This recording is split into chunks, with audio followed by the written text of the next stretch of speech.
Today we're going to talk about the impacts of miticide resistance and how to avoid it. This is a super important subject for the Australian beekeeping industry in the face of Varroa. We want to make sure that we're able to control mites for as long as possible with all of the miticide options that we have available to us. So to start, you want to choose the right tool for the job. There are a lot of different control methods for Varroa, and each one can work in particular seasonal and environmental conditions. And you also want to make sure that you're using integrated pest management, or you are using a lot of these different methods to more sustainably and effectively control Varroa. So this includes your non-chemical methods like your mechanical and cultural controls. This may include screen bottom boards, drone brood trapping or culling, and queen caging as examples. And then you also, of course, have your chemical controls, which both include the synthetic compounds and your non-synthetic compounds. And we'll talk a lot about why it's important to rotate between different miticides with different modes of action throughout this lecture. So let's dive into how miticide resistance occurs. So in this diagram, you can see that there's a population of mites that have these symbols or squiggles on top of them that basically symbolize their DNA. It symbolizes their genes and what makes them them. So in this case, the beekeeper sees that their mite population is at treatment threshold and they need to treat. They also have a mite in their population that has a mutation. So that is the blue gene or the blue DNA on top of that one mite. And this mutation might change a protein in the mite, might change an enzyme or another structure that makes it more likely for the mite to survive a specific chemical treatment. So, for example, this mutation could give the mite a thicker outer shell or cuticle that makes it hard for a particular mite, or makes it hard for a particular miticide to actually penetrate through the shell and kill the mite. Another mutation could be an enzyme that is in charge of detoxifying the miticide is actually better able to break down that miticide. So then the mite is more likely to actually survive a particular treatment. So basically, with this population, the beekeeper treats with Apistan. So because the mite that has the mutation that gives it more resistance to Apistan, that one was able to survive. The other mites die, and that one survives. And the mite with the mutation then reproduces and passes that resistant trait onto her offspring. So then, as that generation builds up and proliferates, they have a lot more of this resistant trait in their mite population. And once the beekeeper sees that they're at treatment threshold again, then they need to treat again. So they, in this case, use Apistan over. And because they use Apistan again, and these mites are largely resistant to it, they're going to be much less likely to knock down the mites in their hive. So let's take a look at kind of the bigger picture of miticide-resistant history or timelines overseas. So this is a table that shows several different miticides in several different countries and whether there is resistance or not that has been detected in mite populations since 2021. So the red boxes show where miticide resistance has occurred and for each chemical. So we've got our amitraz products, or formamidines, and we have our pyrethroids, Apistan and Baverol, and we also have an organophosphate, which is Coumaphos. Coumaphos is not registered for use in Australia and probably won't be because it's a particularly dangerous one for the bees and the beekeeper. So you can see here that there is miticide resistance in several countries to several different products. Let's zero in on the US as an example. So So in the US, when the mite initially was detected, the beekeepers didn't have many chemicals available to them. Initially, they really only had Coumaphos to use for mite control. So they were using Coumaphos back to back, and unfortunately, very quickly, within a few years, they started to see resistance to Coumaphos, and it wasn't working as well. So then they also eventually had the option of Apistan, which is a pyrethroid. That was largely used back to back for a long time as well, and miticide resistance developed quite quickly in the mite population. And because Apistan is in the same chemical class as Baverol, so it kills the mite in the same way. Baverol's not even registered in the US, so this graph might not show, or sorry, this table might not show miticide resistance for Baverol, but we simply just don't have it. It's likely that the mites that are resistant to Apistan are also resistant to Baverol. And then, of course, we have our Amitraz products. Currently in the US, beekeepers rely very heavily on Amitraz because it's largely the only synthetic miticide that's really effective anymore. And because that's been used so much, we're starting to see more and more Amitraz resistance. So there are pockets of Amitraz resistance confirmed around the US, and more recently, research has shown that resistance for Amitraz is in most populations to some extent around the US. So it's definitely a problem, and beekeepers are trying to rotate their chemicals more and more to try to avoid the progression of resistance and losing Amitraz altogether. And Australia is in a really unique position in that the mite that entered in the first place hasn't shown to have any resistant traits to any of the chemical classes that are registered for use in Australia. So we're in a unique position. We really want to make sure that we maintain the effectiveness of all of these miticides that we have. We want to just keep them and future-proof the industry. So let's talk about another example. So this is on, potential miticide resistance in New Zealand, or kind of some early observations when Varroa first was spreading around New Zealand. And this is a lesson on how much cost saving can actually cost you in the long run. So this story was told to us by a researcher in New Zealand who was there from the start.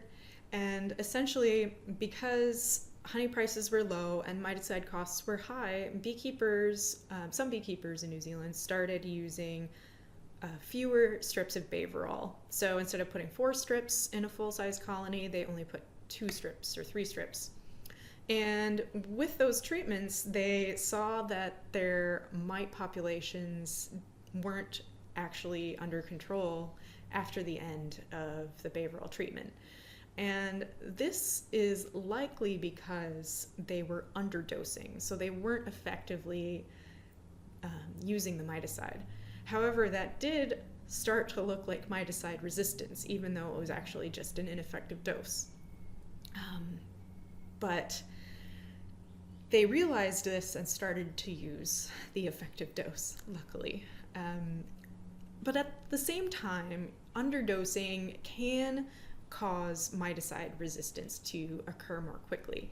So if you are not providing the full dose to each colony and really knocking down the mites, then any mites that have a resistance trait of some kind are more likely to survive that treatment. So you want to make sure you are following the label and using the right dose.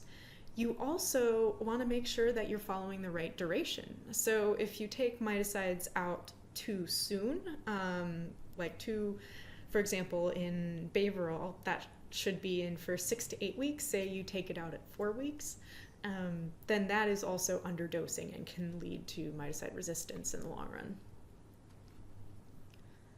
So back to this diagram, but with a slightly different outcome. So again, we have our population of mites. We have the mites without the resistant traits with the black symbols, and then we have our mite with the resistance trait or mutation with the blue DNA or blue symbol. So the beekeeper treats with apistan, and the mite with a mutation that allows it to survive apistan does survive.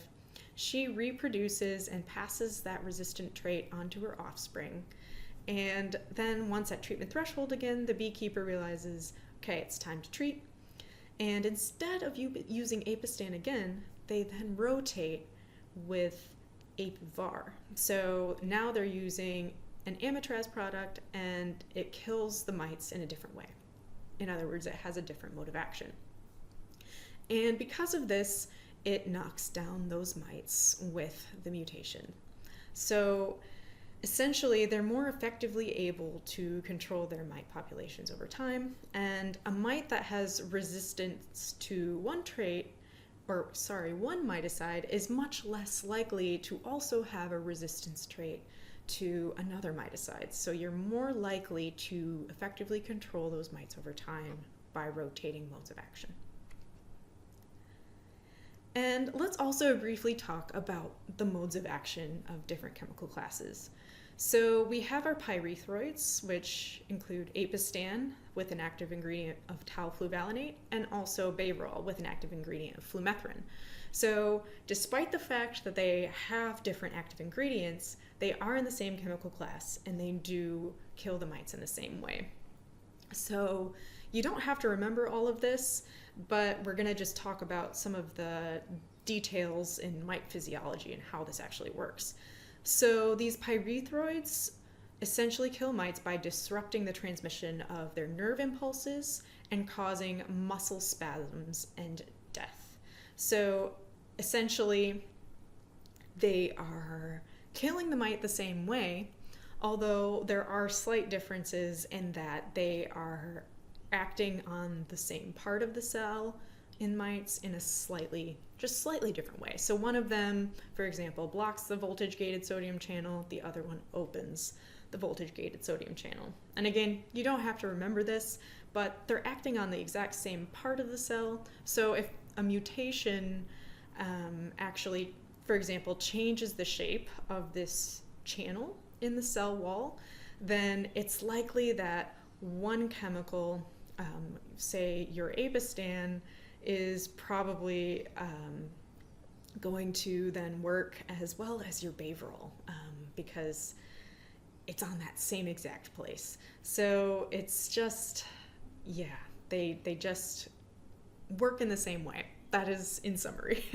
But this just gives you a little more detail on how they actually work, how that mode of action works. So then in contrast, let's look at our amitraz products, apivar and apitraz. So they do, of course, have the same active ingredient, and they have the same mode of action. And they work on the mites in a couple of different ways. But essentially, they both disrupt nerve signaling in the mites. So they're overstimulating that nerve system, and they cause paralysis and death. So they are basically making those nerve impulses fire off continuously, and those mites basically can't function anymore. A third way that amitraz products can work on pests is as a repellent.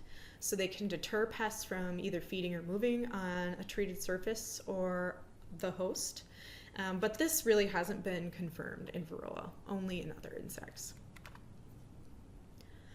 So back to integrated pest management.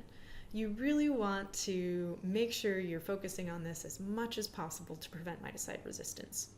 So a few different keys here. Make the most of natural brood breaks where they occur, because this is a really great non-chemical way to reduce your mite populations. Also make sure to apply the correct dose and remove treatments at the right time, essentially following the label or permit. You also want to rotate treatments with different modes of action, which I know we've said a lot, but this is super, super key. And another tip is to replace brood combs. So over time, when you use miticides, even in rotation, continuously in the brood nest, then a lot of these miticides, especially the synthetic ones, do build up in the wax. So once you get that buildup, you don't want it really in your hive. You don't want this buildup of miticides to be impacting your bees, and also for the mites to be exposed to this low dose of miticides that has been building up in your wax over time. It's also a great way to help control brood diseases by replacing those brood combs. So it's good for your colony health overall. So again, with the permits and the labels, they are meant to limit miticide use. So they prevent miticide resistance by encouraging your rotation and also by giving you the correct dosage and duration.